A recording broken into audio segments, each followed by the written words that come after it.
Hello, listen. Do you feel like you know you're not making progress with your spoken English? Like you're stuck? Well, today I'm gonna help you. I'm gonna give you 5 tips, right? 5 simple things you can do every day that will help improve your spoken English and help you get, well, unstuck so you can do really well on the IELTS speaking test. Are you ready?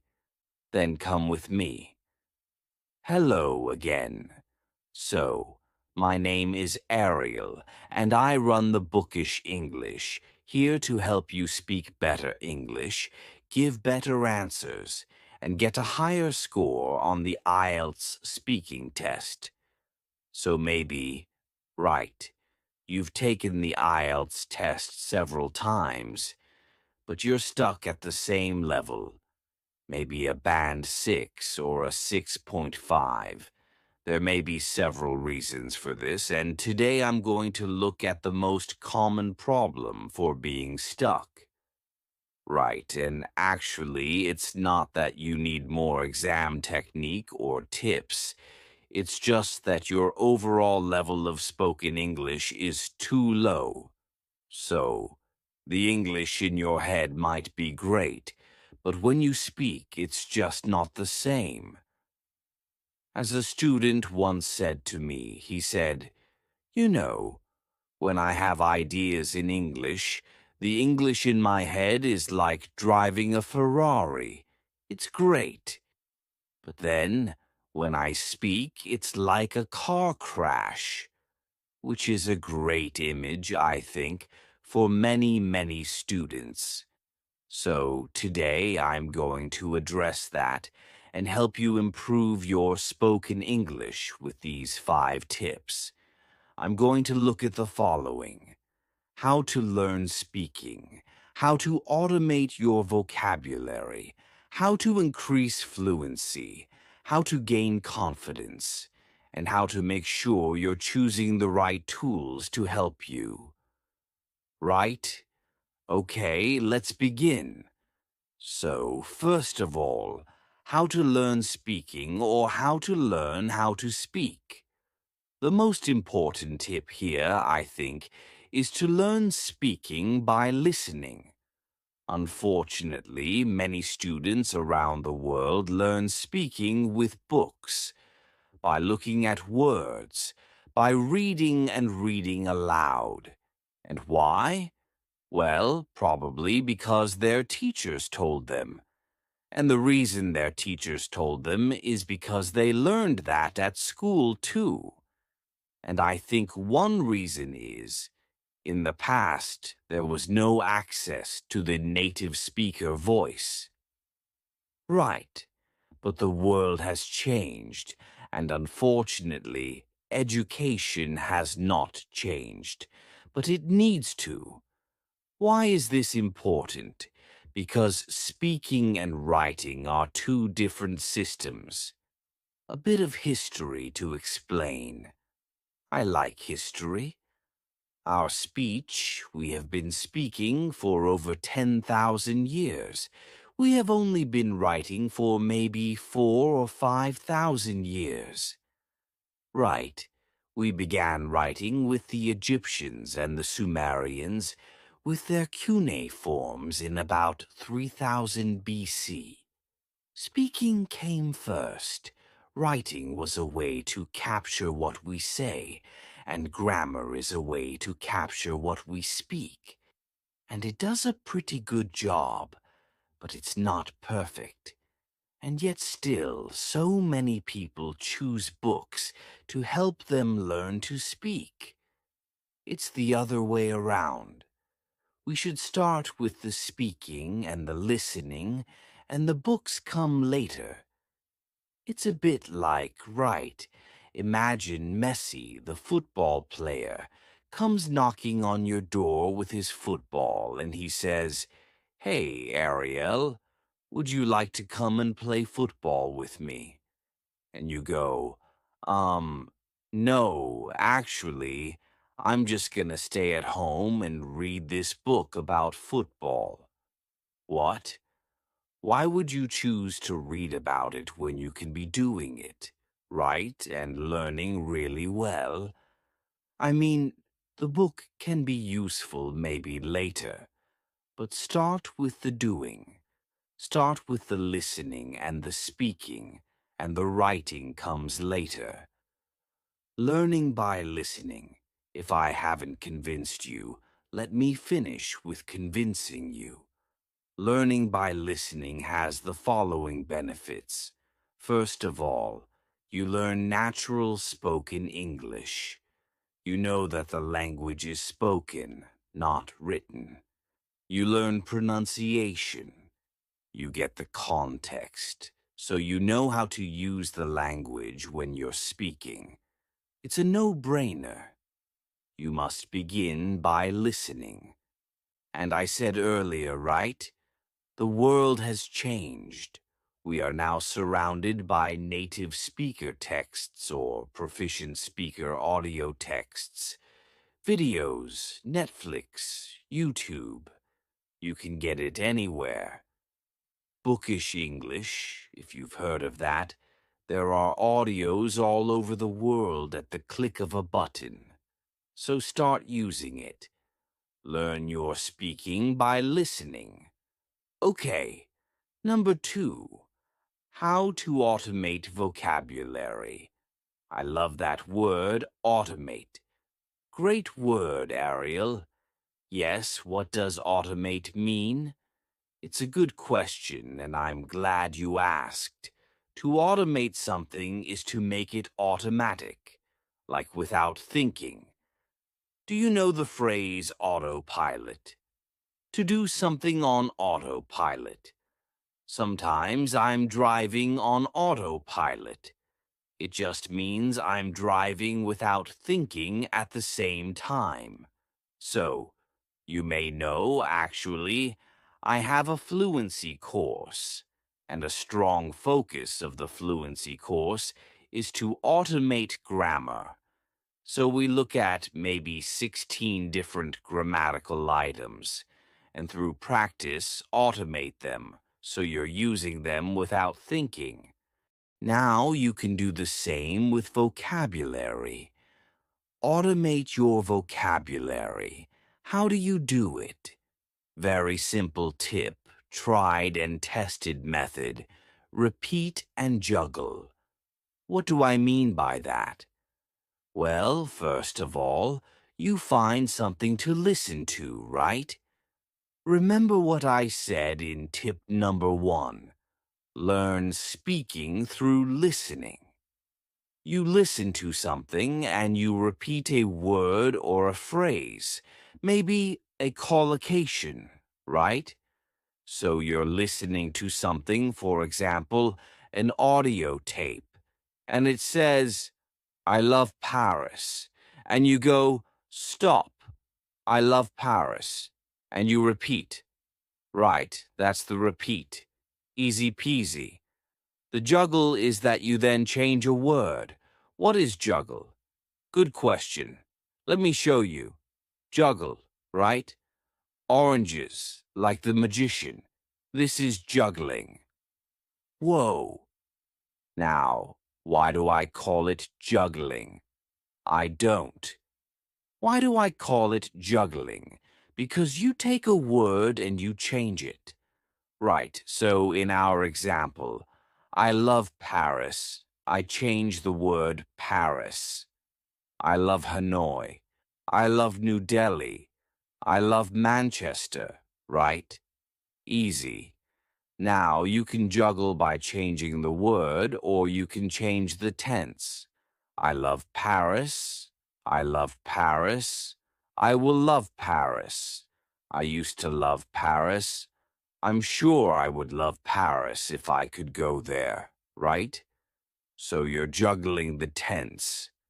Very, very simple. Listen, repeat, and juggle. And that formula starts to get you automatically using and hardwiring the vocabulary, making it active and more automated. Now, actually, as I said, education has changed. We are now surrounded by audio and video.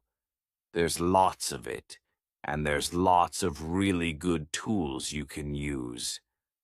I came across one the other day that I thought was really good, and I'm going to show you very briefly how it works.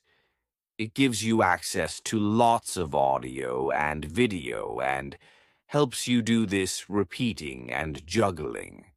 Let me show you. So, let me show you this app. I've downloaded it off the Apple Store. I'm on my tablet over here. This is it over here, Woodpecker. And once you go in there, let me go inside the screen and show you how it works. So, we've got a whole bunch of YouTube videos. If you've got Netflix, you can go in and sign in and access your Netflix videos. You can go on the web browser and also get some websites here, and there is a built-in dictionary, I think. Now, let's imagine in YouTube, if you want to select by topic, you can. So, if you're interested in, I don't know, in books, you can find all the videos which are related to books. You can also choose by the channel if you prefer, or choose by the teacher. So, all of your famous English teachers are on here. So let's see how we can actually use the repeat and juggling technique in a video. If we go into this video here, right, you can see you can watch the video. Great. When people ask you what I do, the tape script all the way through the video is here with timestamps. So I can click on any timestamp. He's very popular in his time. And pause, and I can repeat that. Right. He was very popular in his time. I can check the meaning of a word by pressing on it. It tells me the meaning of popular, well-liked, popular dictionary voice. But if I press the timestamp, it will just repeat, he was very popular in his time. He was very popular. He was very popular. Press the timestamp. He was very popular in his time. He was very popular. Great. And now I can juggle. I can change the end. He was very popular 10 years ago. He was very popular 2 years ago. He was very popular a year ago, and so on. He was very popular in his time. Total flexibility to move around and be repeating and juggling. Absolutely brilliant. Great, so that's it. Tip number 2. Listen, repeat, and juggle. Let's move on. Right, number 3. How to increase your fluency when speaking. So the tip here is to focus on chunks. So what are chunks, you ask? Chunks are pieces of language, typically 2 words together, or maybe 3 or 4 words that go together normally. So your chunks may be, for example, collocations like heavy rain, right? We don't say big rain, we say heavy rain. These words go together like friends. They stick together. Chunks could be idiomatic expressions like kick the bucket, meaning to die. He kicked the bucket. Kicked the bucket. It could be a filler like on top of that. When we say on top of that, you don't want to be thinking, is it in top, on top of this, on top of that? You don't want to be thinking, you want a ready-made chunk, on top of that.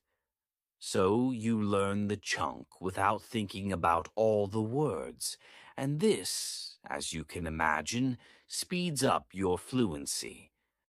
I mean, take collocations. Let's take the word shopping, for example, right? When you learn the word shopping, you should also learn some common collocations, right? You can go to a website like osdic.com, a brilliant website that gives you instant collocations, and you'll find things like weekly shopping, online shopping, late night shopping, a shopping spree, or shopping hours, right? These are chunks of language that if you learn them, you can use them much more flexibly. You don't have to think, right? Somebody says, what did you do at the weekend? Oh, I did my shopping, for Monday to Saturday. The shopping for the week. Oh, you mean your weekly shopping? Yes, I did my weekly shopping. If you learn the collocation, it just helps you become much more fluent. It's very simple when you think about it, right? When you learn words, one word, you have to think about putting them together. When you learn chunks, you don't have to think about putting the words together. You just think about putting the chunks together. Imagine this, right? Imagine a builder building a house and he's using bricks. And he puts the bricks one by one. He puts the bricks on top of each other. That's quite slow and takes time to build a house. But now imagine somebody has a new invention and gives him 4 or 5 bricks in a layer glued together.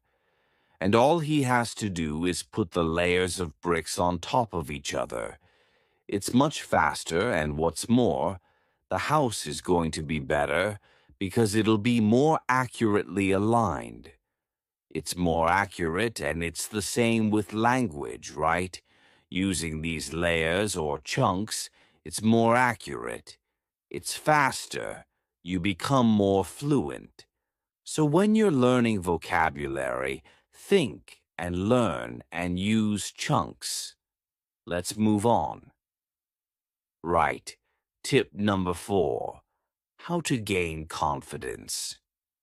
Well, here, my tip for you is to push your comfort zone. Your comfort zone is the area of doing things where you feel comfortable. So maybe you learn English by watching a film. You're comfortable. You read a book. You're comfortable. But then somebody says, well, listen, why don't you record your voice? Oh, no, I'm not very comfortable. No, no, no. Oh, why don't you get a speaking partner on Facebook? Oh, no, no, no, no, no. I'm not comfortable with that. Why don't you go and join the classes down the road? Oh, no, no, no, no, no. I'm not comfortable with that. And so there's almost a fear, if you like, of breaking your comfort zone. But when you use English in the world, you are going to have to interact with other people, speak to strangers, be nervous, make mistakes, and have other people sometimes laugh at your mistakes. It's going to happen. So get used to it. And believe it or not, when you do the IELTS speaking test, you do it with a real person. Yes, the examiners are real people, and you will have to get used to being nervous, get used to making mistakes in front of them, and get used to those feelings of being uncomfortable. How do you get used to it? Push your comfort zone. Do these things that make you uncomfortable, right? And I think one of the best things you can do, really, is practice with other people. Yes, you can practice speaking on your own. That's great. But to take your confidence up to the next level, you should practice with other people. You know, I'm a big fan of platforms like Italki and Cambly or Facebook for finding speaking partners. But by doing that, you're going to be practicing with other people. Yes, you will feel uncomfortable, but the great news is you will get used to feeling uncomfortable. You'll get used to feeling nervous. You'll get used to making mistakes in front of other people. And then, by pushing your comfort zone, you'll be in a much stronger position and have more confidence to face the IELTS examiner on test day. So go out and push your comfort zone. Good. Talking of tools, let's move on to the next tip. Number 5. It's all about tools. Tip number 5 is all about choosing the right tools. My suggestion here, tip number 5, is to immerse yourself in natural spoken English. It's all well and good having a course book, having a teacher, and practicing with English, which is for students. But it's really important you don't forget the real world, and that you also engage and immerse yourself in natural spoken English, which is not for students, which is used by normal people, by native speakers or proficient level speakers of English. Why is this important? Well, because teachers are great, right?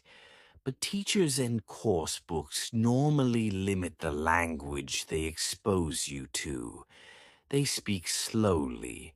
They correct you. They're polite. They encourage you. It's kind of an artificial bubble where you can build up your confidence. And that's great. But also, the real world is a bit different, right? People are not so polite. They may not correct you. They speak quickly. They expect you to understand. There is no mercy in the IELTS speaking test. You must answer straight away. So there's pressure, right?